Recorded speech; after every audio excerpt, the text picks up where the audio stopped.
Welcome to the podcast. This is a space where we tap into our truth, our essence, where we go to the depths within to seek our wounding and find a way to transmute it. These conversations will not only set ourselves up for amazing changes within our lives, but will also allow us to hold space for those around us. I believe that through these conversations, we will start to heal the feminine and tap into our divine essence. And then we will be able to hold space for the divine masculine, calling them up to a greater version of themselves. Let's dive in.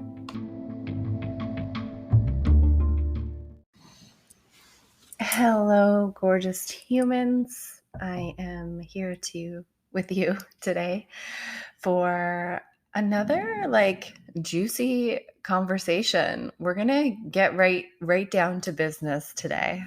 So what's been coming up for me, not even just for me, but around me, what I'm noticing with people around me lately is a lot of changes and shifts, a lot of things coming up in the way that we relate to others, the way that we're relating to ourselves, the way that we relate in relationships, romantic relationships, family dynamics. It seems to be kind of bubbling to the surface. And I had a beautiful conversation this morning with a friend of mine. Her birthday is coming up, and she was looking to plan something, and she wanted to involve us girls and then also involve bringing the men as well.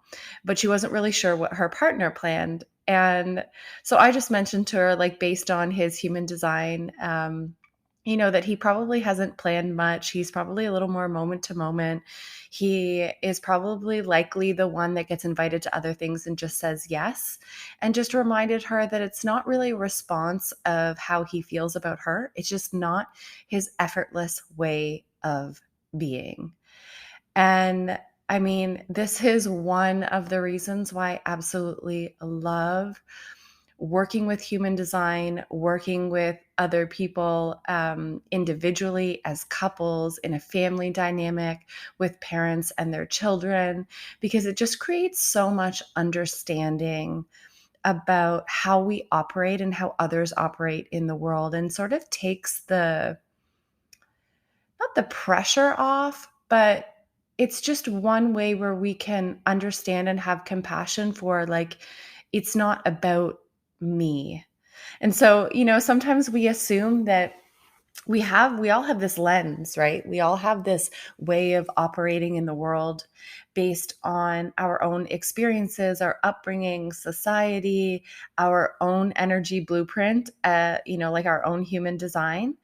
And we have this assumption that everyone operates the way that we do.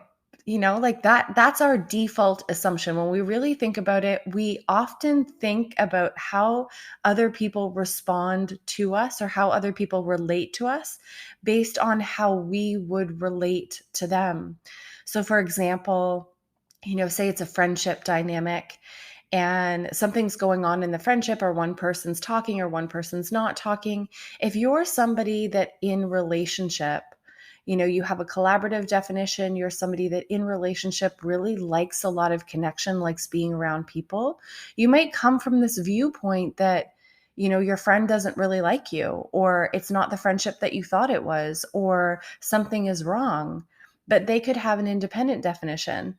They could be somebody who doesn't need a lot of relationships, that doesn't need a lot of touch points in order to feel really fulfilled in the relationships that they have.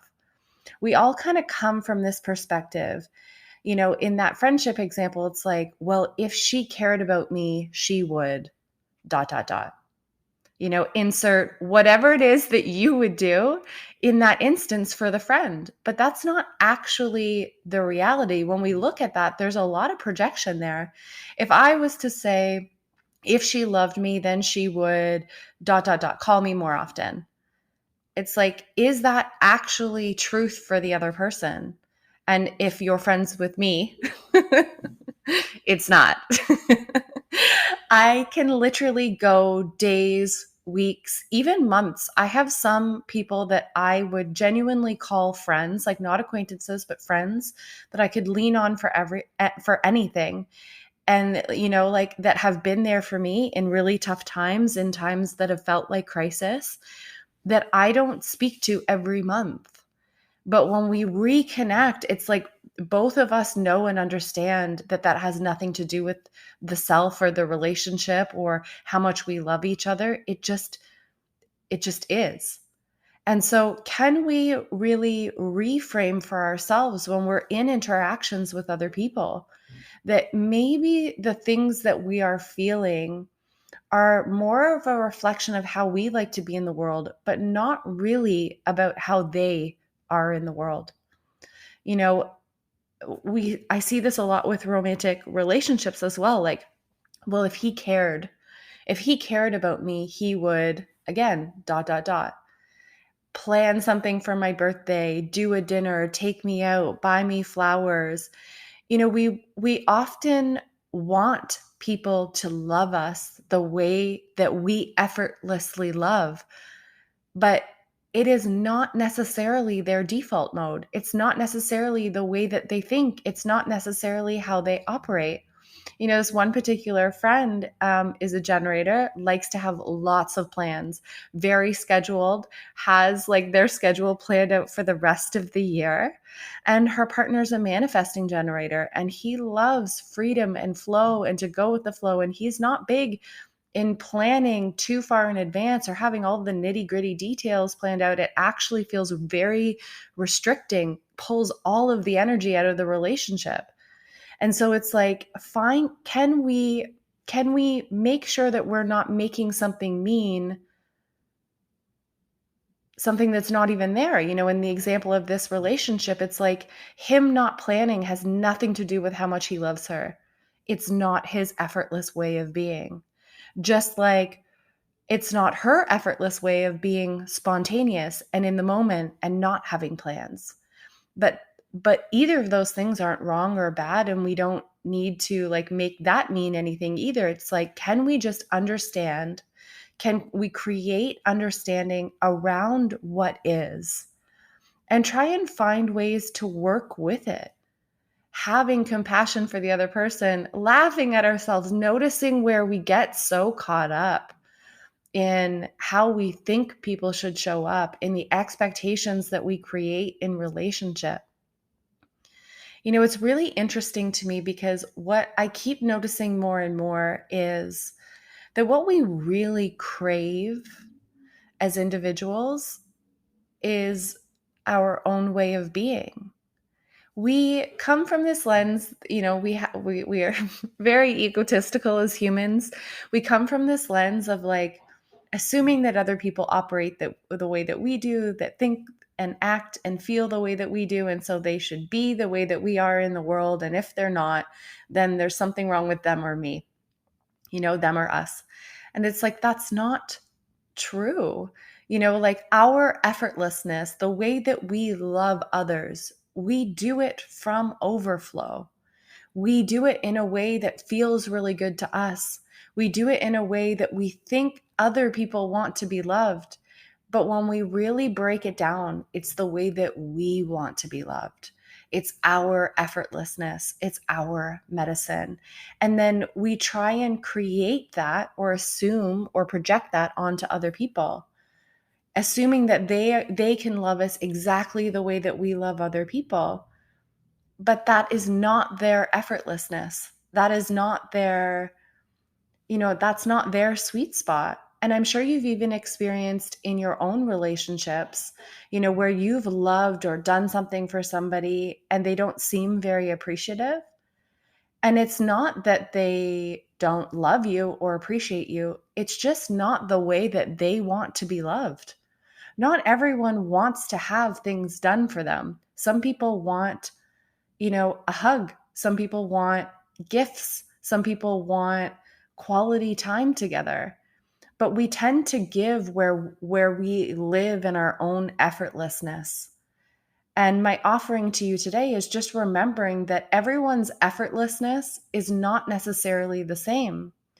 And if we are going to sit here and project onto our partner or our friends that they should not be selfish and they should take our feelings into consideration and that they should know how we want to be loved, what I would offer back to you is that's fine if that's an expectation to be in relationship with you. You can create whatever you want, but are you prepared to do that for every other relationship that you hold?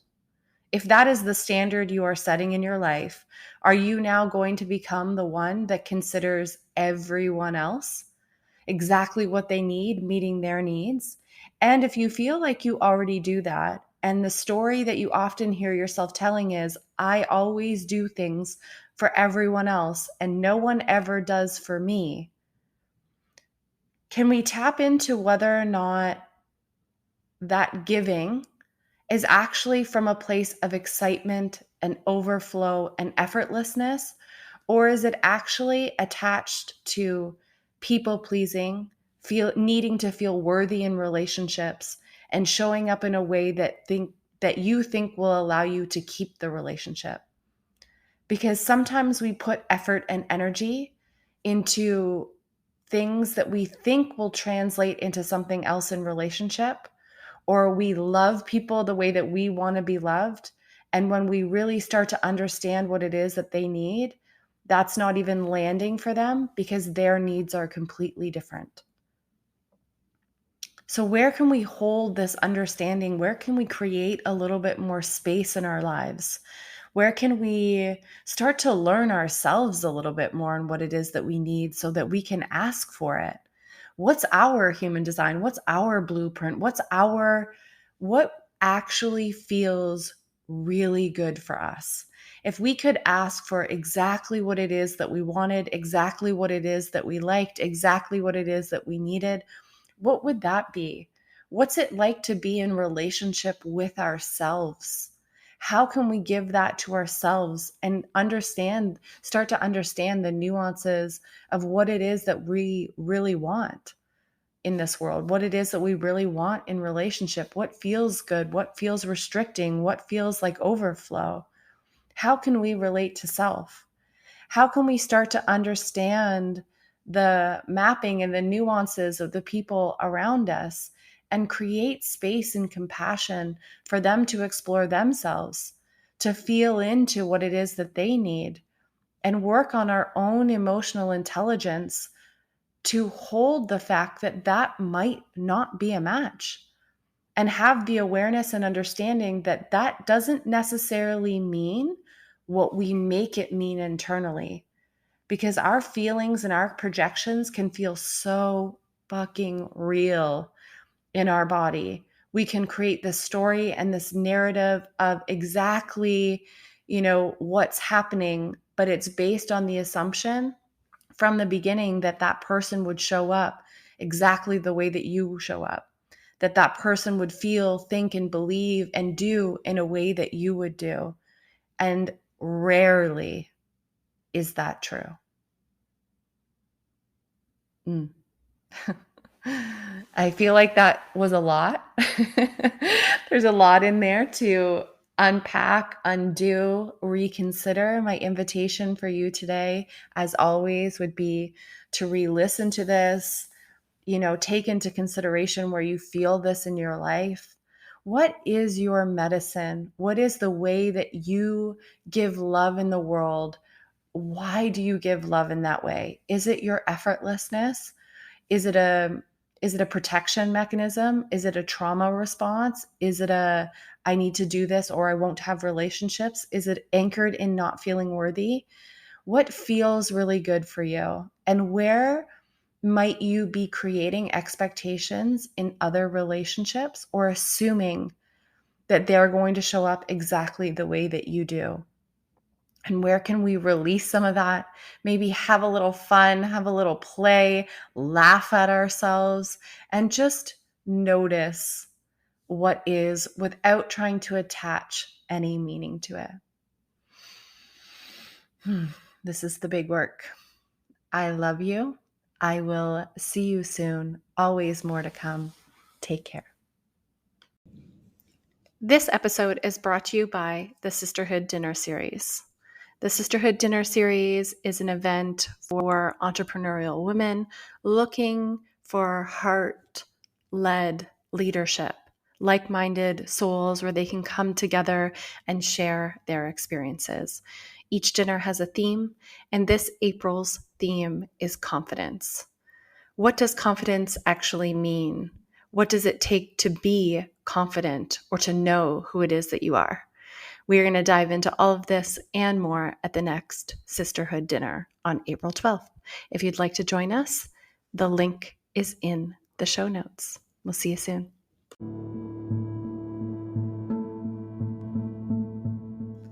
Thank you for listening. It is my absolute honor, pleasure to hold these conversations, to have a space for these transmissions to come through. It is my belief that through these conversations, we start to heal ourselves and send ripples out into the world. I know you are ready for this. I know the world is ready for this. If you are already thinking of someone else who needs to hear this podcast, I would be absolutely honored for you to share it. And if we're not already friends on Instagram, please come find me at Exponential Alchemy. I will see you soon.